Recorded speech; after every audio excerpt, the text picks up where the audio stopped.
Welcome everyone to the Hyperion Solutions Conference for 2021. This is my presentation, A Day in the Life of Essbase 21C. My name is Tim Faitsch and I am from Applied Olap. So a little bit about me. I started working with Essbase back in 1998. When Glenn started, Glenn had a presentation this morning on Essbase. When he started working with Essbase, I was actually still in high school. So that does make Glenn very old. I started with version 4, and actually I think version 5 was out when I started working with it, but I definitely had some experience with version 4 and no dynamic calcs back then. And I've been active in the community all the way up through the current version 21C. So I've been a traveling consultant, beta tester, developer, business analyst, team lead, Oracle, ACE, and I am currently a pre-sale solution specialist at Applied Olap. So I help with training, proofs of concepts, and other matters. My background is in economics and finance. And I enjoy running and playing ice hockey in my spare time. So a little bit about our company, Applied Olap. So we've got 3 different products. We've got Dodeca spreadsheet management system. So that's a full service EPM application builder. And so you can build applications that use the native Excel file format that everybody knows and loves and lives in, but you can put controls around it and build automation without using VBA. We also have our Dodeca Excel add-in for Essbase, which is our plugin replacement for the classic Essbase Excel add-in. So a lot of folks didn't want to go to SmartView from the old add-in, and they chose to go to our product, which really mimics the classic add-in. And then we've got DrillBridge, which allows drill through from products like Hyperion Planning and back to your SQL sources. We'll talk a little bit about drill through later on here today. So this is not a slide intensive presentation. Luckily, it's going to be pretty much all demo. So the agenda is we're going to look at what is it like on a daily basis to use Essbase 21C. First thing, we're going to need to get our data out of our current environment 11.124, assuming. We're going to look at the Jet UI. We're going to make some outline changes. We're going to look at the Essbase Cube Designer. We're going to change a calc script. We're going to create a load rule. We're going to look at Maxell. We're going to do some exports, and we will do some drill through as well. All right, so let's get to it. The first thing I'm going to show is actually not a live demo. So I've run Essbase locally using a technology called Docker. And so I can start an 11.124 server up with Docker, but it just takes a couple minutes. And so I don't really want to shut things down and have to restart them. So what I'm going to do is start off with a video here. And if I can find it, I am going to do that. All right, so the first thing I'm going to do is I am going to log in to my cloud environment. I'm going to come to this console menu. And in the console menu, and I'll talk a little bit more about this later, we have a number of different utilities. There's a command line utility that some of you may be familiar with. It's been around for a while, called Lifecycle Management, or LCM.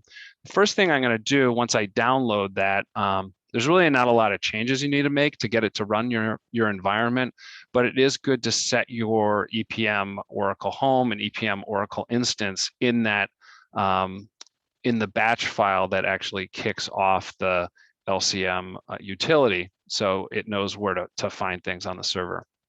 So make a change to that batch file and then run that batch file. Oh, the one thing I forgot to mention was I'm trying my best here,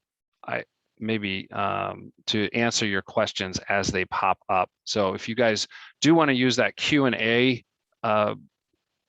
option on Zoom, you can, and I will try my best to answer the questions as they come up. This is relatively informal presentation, so it shouldn't be a big deal. All right, so I'm going to go into my command line. The first thing I'm going to do is this Essbase LCM batch export command. I'm going to specify my 11124 server. And so the server name and the port number. And then I am going to tell it that I want my login information, of course.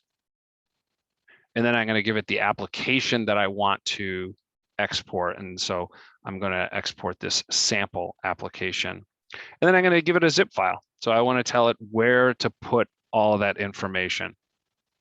And so there's a few other options. There's a couple of things to consider. The first thing to really consider is that Essbase 21C is only Unicode. And my guess is a lot of those folks out there who are running 11124, your applications are not Unicode. So you need to, there are a couple options. If you go through the README in the Essbase LCM, that'll tell you how to force in a Unicode conversion. The other thing you can do is just go into your 11124, change it to Unicode, and save your application. So that's one thing you're gonna have to deal with Unicode going forward. There's no option. The other thing is that you kind of and Glenn wrote that unless you have Java home set in where you're running this, and then you won't have to worry about it. I'm running this locally, so I have to worry about it. The other thing to consider here is that you kind of have to do this. I know that in the past, upgrading Essbase, you could do an in-place upgrade for a lot of versions. It was very, very common, especially back in the old days. It was very common. And then it was, as environments got really big, it was more complicated in things. Well, I guess the good news is that you don't have to decide now to do an in-place upgrade or an out-of-place upgrade because you have to do an out-of-place upgrade. There's no more in-place upgrades for Essbase 21C. So you've got to export everything out of 11124 and move it over to 21 when you decide to go. So you kind of have to do this. There's probably other ways around saving outlines and stuff like that, but just get comfortable with Essbase LCM. It's really not that difficult. You're going to want to use this utility. All right, so once I run this, it's going to export a bunch of things, and it's going to put them all neatly together into a zip file. The one nice thing is that I think earlier versions, it didn't export your data, or no, I'm sorry, you didn't have the option of doing data or no data, and now you have the option, so you can tell it, hey, I want my data, or hey, I don't want my data, because I know some folks have absolutely enormous cubes, and so they could take a long time, or maybe you have other ways you want to load your data. If you do a nightly refresh, things like that. So that's LCM. So now we've got this sample.zip file. So what are we going to do with that? We are going to come over into Edge, Microsoft Edge. So that was another thing I wanted to mention. I use Chrome. Chrome is my kind of default browser that I use, and I go into Essbase 21 with it sometimes, and then Chrome updates itself on a regular basis, and sometimes Essbase 21 Jet UI doesn't work with Chrome. So it works with Edge. I've found pretty consistently. I haven't had any issues with that. So I'm not sure if that's kind of the company line from Oracle that you're supposed to use Edge, but if you have an issue using Chrome, I would recommend using Edge. I'm not sure what other folks have seen out there, but just want to mention that. Okay, so I'm into the Jet UI, and this is if you're an Essbase administrator, you're going to get real comfortable with this once you upgrade.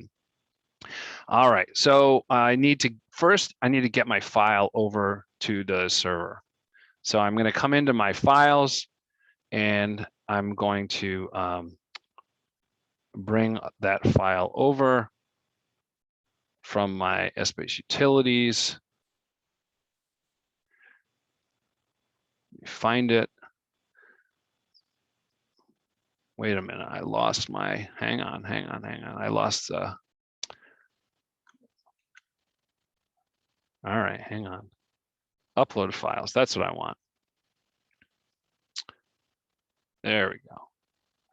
All right, so now it is in my Essbase server. I've got my sample.zip file, and now I can do stuff with it. So I'm going to come over into my jobs. And it's another menu. So this is kind of where you're going to run stuff. You can run calcs in here. You can run dimension builds, exports, MDX, report scripts, aggregations. You can clear data, things like that. So this is kind of the cover over, I think it's using REST API to do all these things. And so we're going to do an import LCM. And we're going to select the sample zip file that I just uploaded. And we're going to load this to the sample cube and click OK. So now it's going to kick off that job right now. And it should just take, this is relatively small, so it should just take a minute, but we can kind of refresh and check. Once it's done,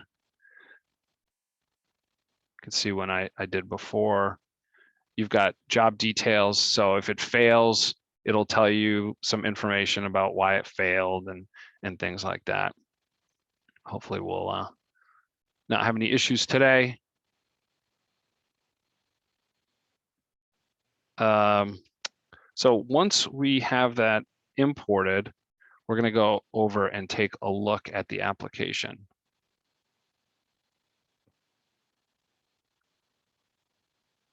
All right, we're good. Job details completed. So now when I come over to my applications, I can refresh those. Now I'm dealing with sample basic here, which kind of brings up, hey, how do I get sample basic if I don't want to export it, if I deleted it from 11.124? There is a way to import cubes from the catalog, which is this gallery that they've created. And so you've got a number of different sample applications. They've got block storage. So they've got sample basic, and then they've got a all hybrid sample basic, and then they've got a sample basic where you can get into scenario modeling. I know I've done presentations on scenario modeling, and there's probably something out there on the web where you can find one of those. I'm not going to get into scenario modeling today, but you could just bring these in and create them on the fly. All right, so I'm going to go into my application and I'm going to look through my application. So now I can do this inspect from the hamburger menu over here on the right. And this is the stuff that you'd see in EAS. It's really hasn't changed very much. It's just in a different format, a little different format and layout than what you're used to. So we can add like a variable name.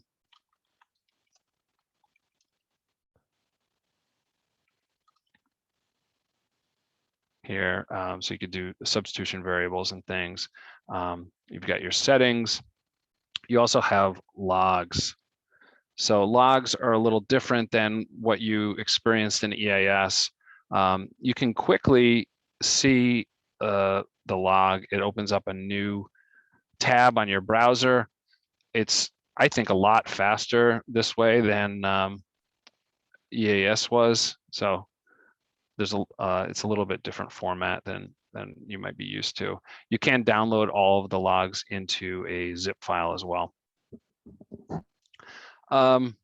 Another thing, so let me go over to my actual Essbase server. And so I wanted I'm on the Linux box. I'm running this on Linux. So 11.1 is what I'm running. 21.1 is what I'm running.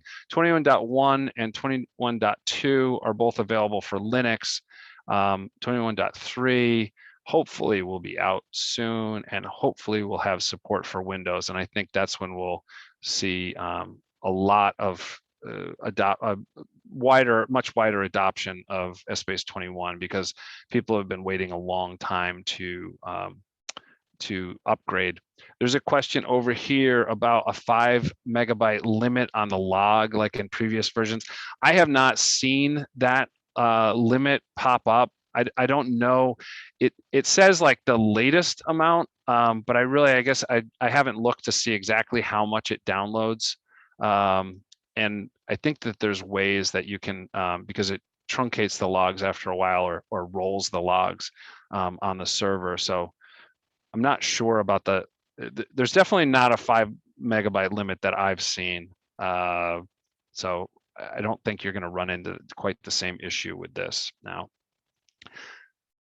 All right, so I like to set up a lot of aliases here. So I'm going to come over into the logs directory, and so you'll get more comfortable if you're on a server, depending on how it's been installed, what the paths that they're using. But here we can see that there is an agent log. And let's see, what is this? Bytes K. So is that a 10? I think it may roll at every 10 megabytes. It looks like that log, and that's probably configurable, but I'm not sure. All right, so let's look at the agent log, and so you can see what's going on in the agent in here. All right, how to import cubes, plan types from EPBCS to Essbase on OCI. I'm not sure how easy that is to do. I definitely haven't done it. You can't, I know that they say that when you're importing cubes into 21, Essbase 21, that you can't use like the EPM LCM. So I'm not exactly sure how you take it out of Planning Cloud and get it into Essbase Cloud. Glenn says that you could take a snapshot from EPBCS and import it. All right, so you've got your security login here, and then if we go into the next Essbase directory here, we can go into the app directory, and now we'll see our applications, and we can look at we've got the other logs here, so you could take a look at they've got this. Oh, it's called ODL. I don't remember what that stands for, but you've got all the information here in the log of the cube that we just created, that I just imported.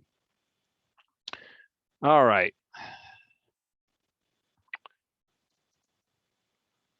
So that's logs on the server. I guess the other thing while we're over here, you've got a bin directory. It really is stuff that you're used to if you've been into Essbase. So yeah, you still have S command here. Hopefully nobody's using that anymore, but I'm certain that people are. And you've got maxl, of course, to run those commands as well. All right, so, and the app, let's see, apps directory as well. So stuff didn't really change that much. You still have access to all this, all your files back here, and the old directory structure that you know and love is pretty much still intact. All right, let's go back into the jet. And let's look at our outline.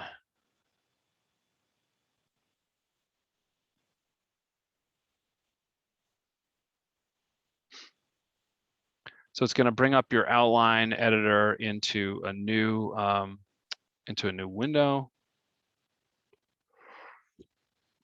Sorry, a new tab. And so you don't have EAS anymore. And Glenn talked quite a bit about EAS Lite. I'm not going to get into EAS Lite at all. I would say if you're going over and you don't have a reason to use EAS Lite, don't. I know people are really very comfortable and familiar with EAS, and I was very familiar and comfortable with App Manager, and then I went to EAS and didn't like it. But eventually you get over the loss and move on with your life. And so you've got the outline editor here. It's a web interface. So what more is there to say, really? We can do things like we can put it into edit mode. And then I'm going to come in here and just for fun, add in, I can right click here and say, hey, I want to add a sibling. So I'm going to add the 500s product group, and then I want to add a child. This is improved quite a bit over the years that they've been developing it. So, whoops, it even figures out when you make a mistake, which is nice. You can do things like I can put display the member properties panel on the right side. So if I want to put in an alias here, I can say citrus sodas, something like that, and save my outline. All right, so that's the outline editor. Now, let's say you do a lot of changes in EAS right now. You're probably, and you want to copy and paste things around, you're probably not going to want to use EAS this interface to do large changes. And so you've got a new interface, which is the Cube Designer. And before I go over there, let me close this and come into here into the console. And so you've got a lot of different things that you can download here. You've got of course, your LCM tool that I showed earlier. And then you can download SmartView. You can download the Cube Designer extension, which really runs kind of in SmartView along with SmartView. You could download Maxell. Can't download S-Command. And this is where you get your EAS Lite and Java API. The other things you can do over here is you could look at like what's going on the server, database sizes, your configuration. So if you need to add a config setting, you do that over here. Okay, so let's go over into the Cube Designer here. And I need to hide this floating meeting controls. There we go. Okay, that's better. All right, so so in SmartView, if you look at your options, of course they came over onto the other screen, so you can't see them. There we go. So on your extensions, you could see Cube Designer here, and that it's enabled. And if I come over in a Cube Designer, I can do things like export a cube to this application. So it's of course going to prompt me to sign in. And now I can pick which cube I want to export, and I can export it with the data, with the calc scripts if I want. And it's got, now you've got a job viewer here. So it's going to say, hey, you want me to launch that job viewer to take a look at that. You can see here the server application database name, how long it took, all that stuff over here. So what you've got is basically everything you would need to create that cube. I didn't download the data in the calcs, but it's pretty much everything. And so you've got your settings in here, if you have generation names, and then all of your dimension builds or your parent-child dimensions. And this has the attributes as well. So this is where if you wanted to do copy and paste from one cube to another, you would simply download both of the cubes and then, I mean, just go crazy with Excel, right? So you've got Excel and you can copy and paste to your heart's content. So let me just pop in here, add a new scenario here just for fun.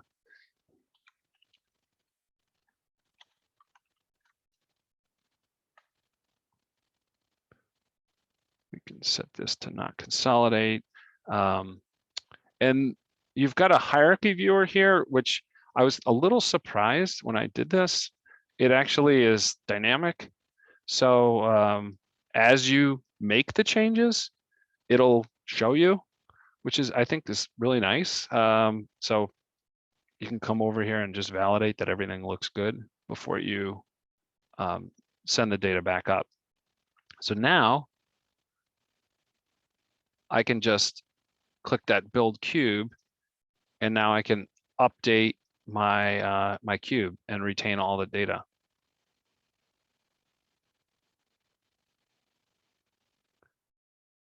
So if I were back in the Essbase administrator chair and doing this on a regular basis, I think that I'd probably be spending a lot of time in the cube designer, as opposed to the outline editor. And we could see that that ran. And if I go back over to my jet, I can take a look at my outline. One thing that would be cool, it would be a little bit more difficult now, but they've introduced a concept called shadow cubes, where you can basically freeze a cube off and make updates to it, and then kind of flip those so that the user doesn't have any disruption. So it would be cool if they built that into the cube designer. So if anyone from Oracle is listening, that would be really, really nice to do. We have a question: will it update only the scenario dimensions or all dimensions when you use the build cube? Thanks, Glenn. Glenn says that they're working on it, so that would be nice. So it's going to, I think it's going to, if you added this forecast over here in this outline editor, it's going to do the same thing as if you did it one way or the other. So it's you know, if you're in a BSO cube and you change a dense member, you know, it's going to force a restructure. If you change a sparse, it's not. So I assume it's just going to act exactly the same way. Glenn is asking to butt in here, so he probably has some more information about that, about exactly what happens when you do different things.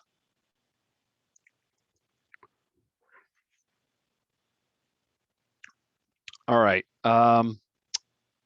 One other thing I wanted to show in here was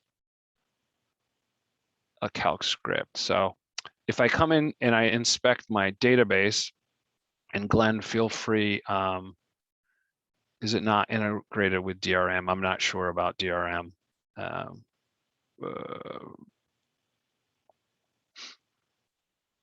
So if I come over here into my database, I can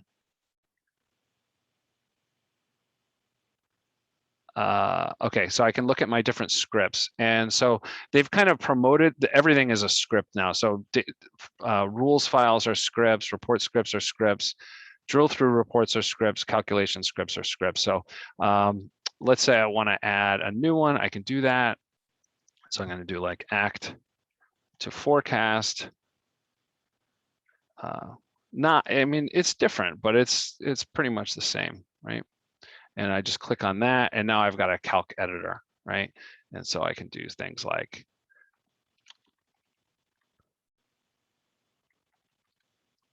come in here and edit.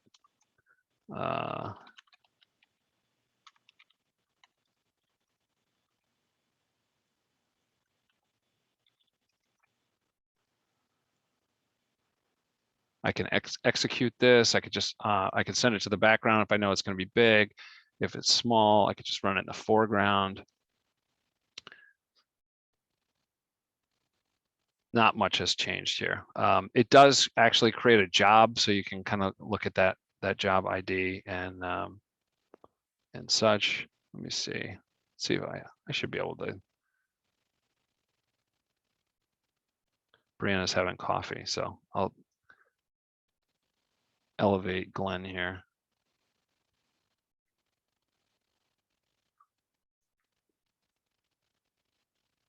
Glenn, you on? I am on now. Hey, Glenn.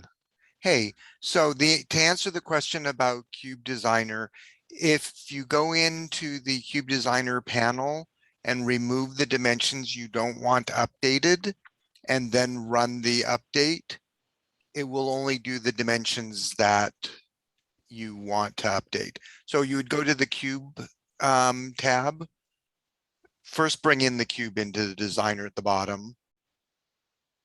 That's that one. Okay.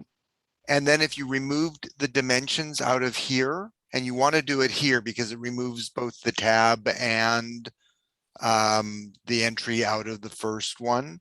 So you could delete the dimensions out of here.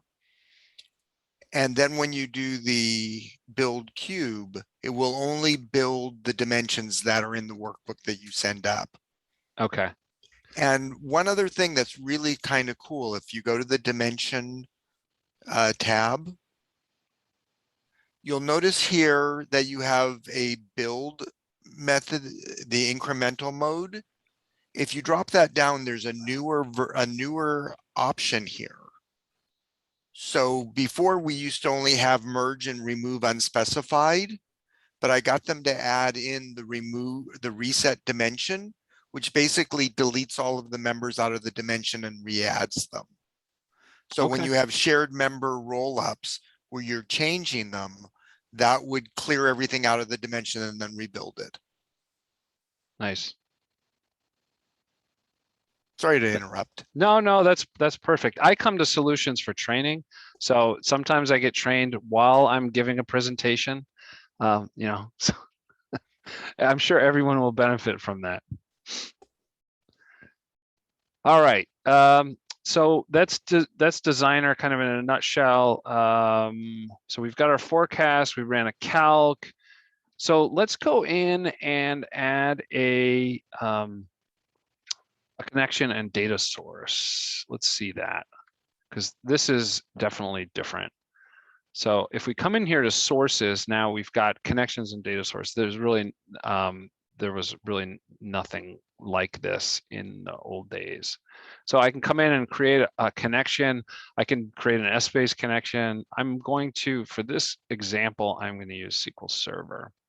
So let me bring up all of my stuff that I need to copy and paste over here. So I've got to come up with a name for my SQL Server connection.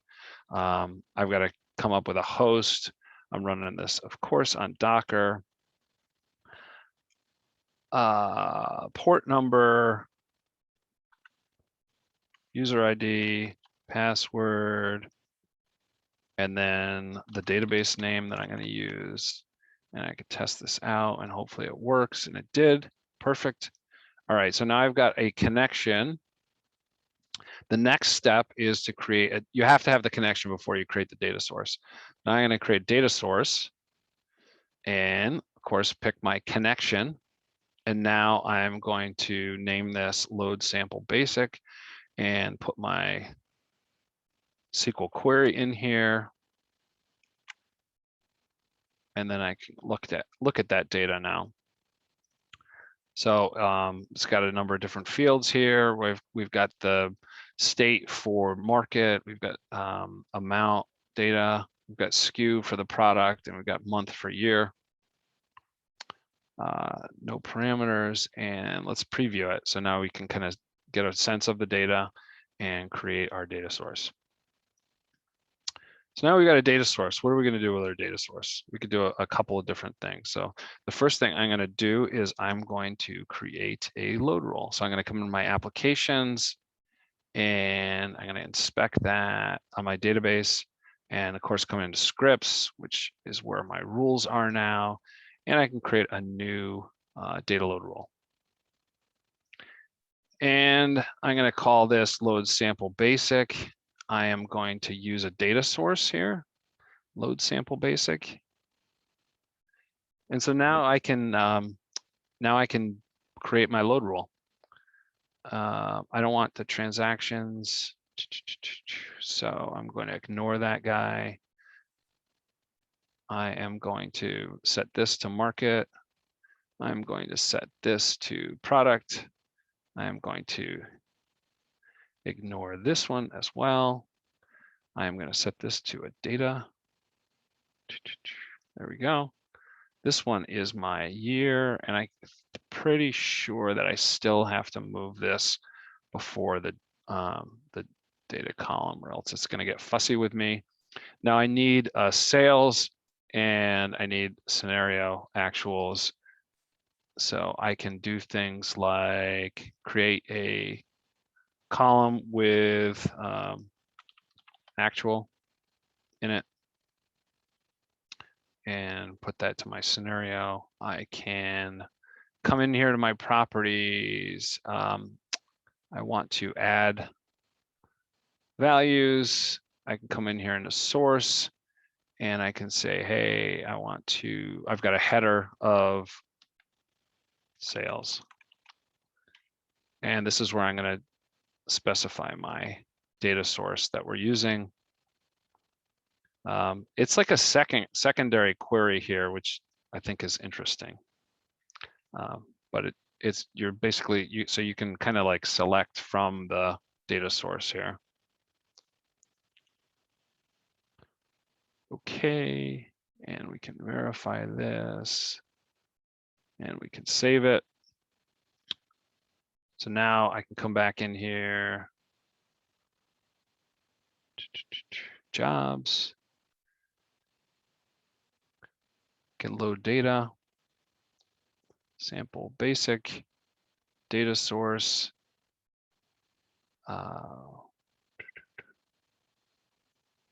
pick my rule.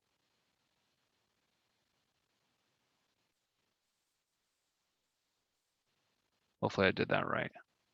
Looks good so far. Loaded 4,713 records. So that's real quick how to create a data source and a load rule.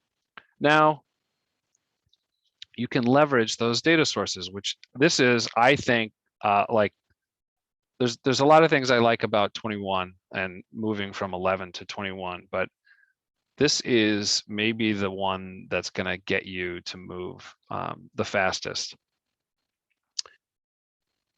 What I'm going to do now is I am going to set up a drill through. So I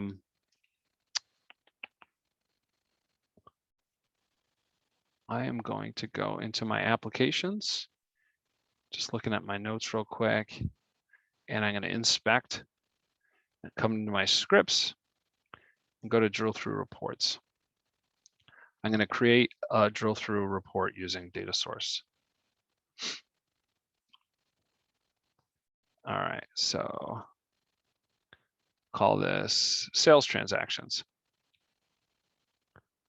And I'm going to select my data source. And I want all of these columns as part of my drill through. And then I can specify, I can kind of match these up to how they work with the dimensions. So I'm going to put state to market. And then I can say, where do I want to let them drill in? I can kind of filter down to, do I only want to let them drill in on level zeros or not? That is actually the drillable region. This is the connection between your column and the dimension. Right, but with this, so Okay, I think I understand what you're saying. So I really only, so what if I did level generation 1 instead of level 0? Like, If you say level 0, it's going to set up that state column would have to be a generation 1 member. So the connection would be on a level 1 member.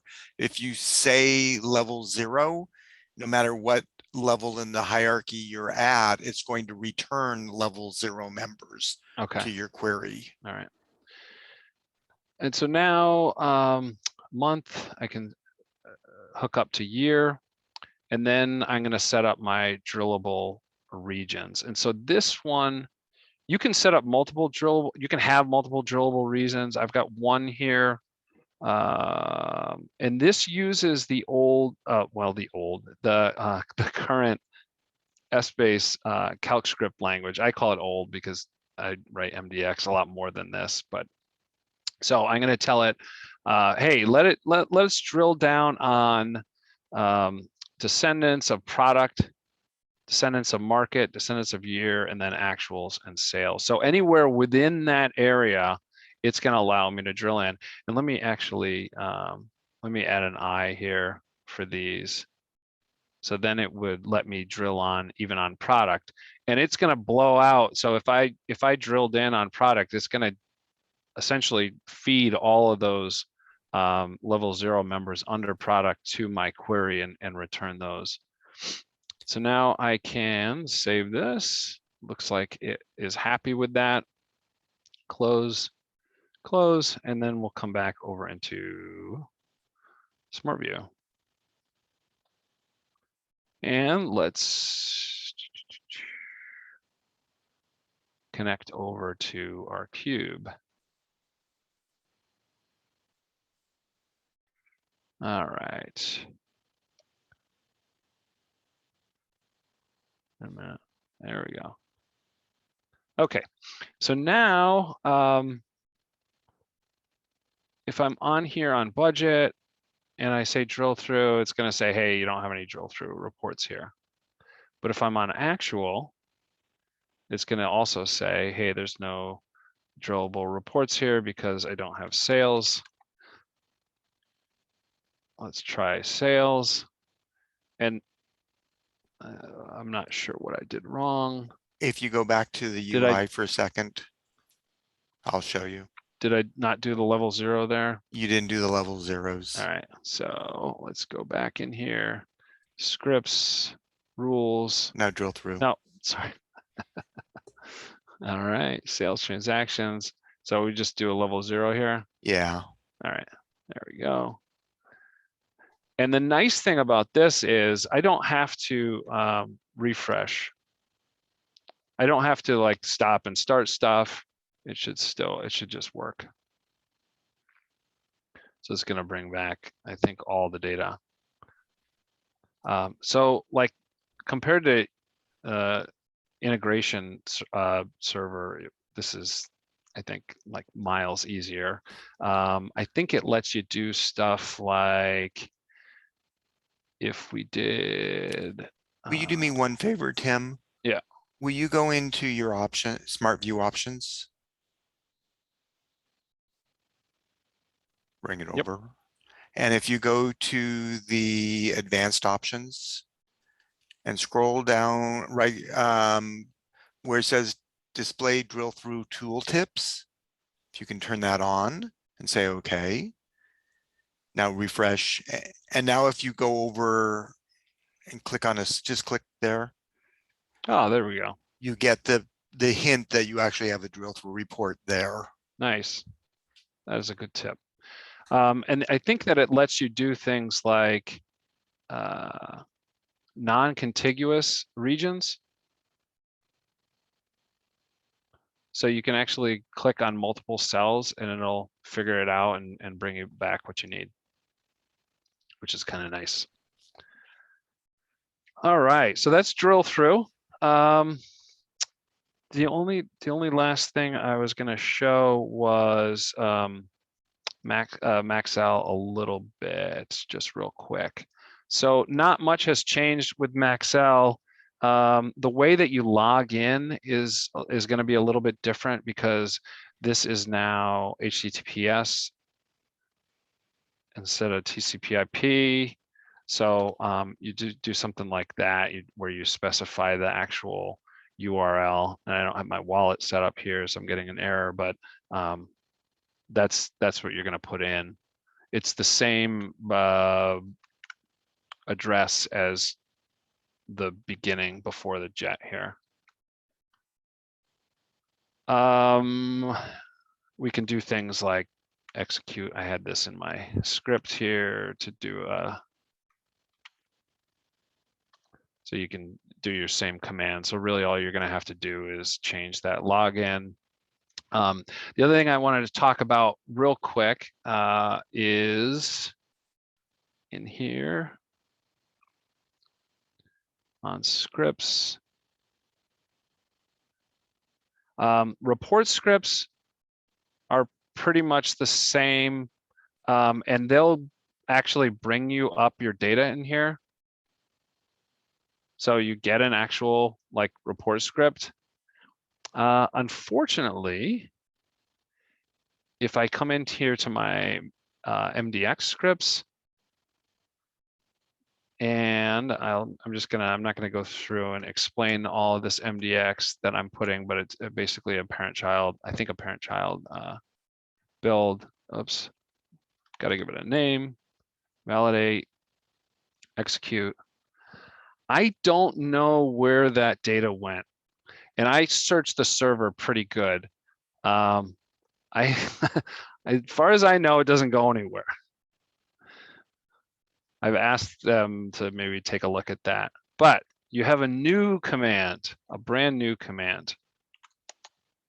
So you can actually export into a file any MDX that you've got. So now I can run this. And so you're not going to want to run an MDX in here without doing this, I think. And then I believe, where does this go?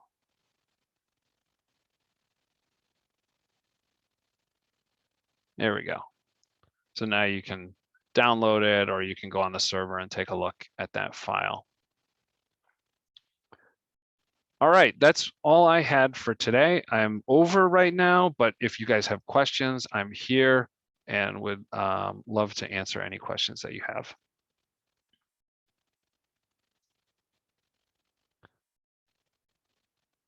I'm not seeing any, so I will thank you all for your time and attention today, and enjoy the rest of Solutions 2021. Thanks, Glenn. Thanks, Tim. You did a great job. And report scripts and Mac and MDX tend to go into like temporary files that you can't find. I've asked the same question.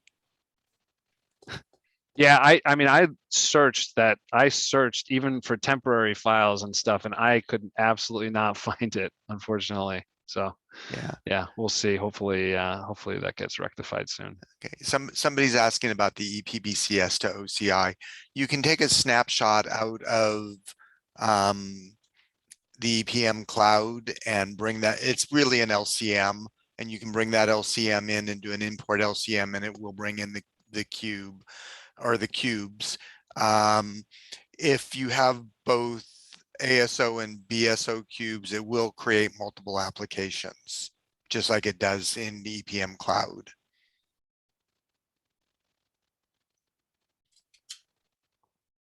All right. Thanks a lot, everybody.